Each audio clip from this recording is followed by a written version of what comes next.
മാലാഖമാരുടെ രാജ്ഞി.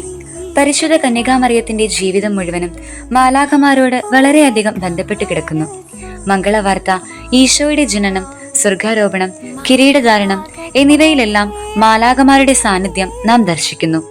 മാലാഖമാരുടെ രാജ്ഞി എന്ന നാമം സ്വർഗരാജ്യത്തിൽ തന്റെ പുത്രൻ രാജാവും അവിടുന്ന് രാജ്ഞിയുമായതിനെ അനുസ്മരിപ്പിക്കുന്നു. പരിശുദ്ധ മാതാവിന്റെ ലുത്തിനിയായിൽ നാം അവളെ മാലാഖമാരുടെ രാജ്ഞി എന്ന് വിളിച്ചു പ്രാർത്ഥിക്കുന്നു.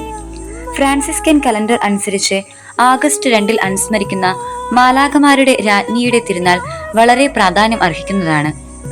1954 ഒക്ടോബർ 11 12-ാം പിയൂസ് മാർപ്പാപ്പ മാതാവിന്റെ രാജ്ഞി പദം അംഗീകരിച്ച് പ്രഖ്യാപിച്ചു. നമുക്ക് പ്രാർത്ഥിക്കാം. സ്വർഗരാജ്ഞിയായ മാതാവെ, നവവൃന്ദ മാലാഖമാരോട് ചേർന്ന് ഞങ്ങൾ അങ്ങയെ സ്തുതിക്കുന്നു. മാലാഖമാരുടെ രാജ്ഞി, മാലാഖമാരോട് ചേർന്ന് ഞങ്ങളുടെ അടുക്കിലേക്ക് വരണമേ. ആമീൻ. സുഹൃത ജപം. മാലാഖമാരുടെ രാജ്ഞി, ഞങ്ങൾക്ക് വേണ്ടി അപേക്ഷിക്കണമേ.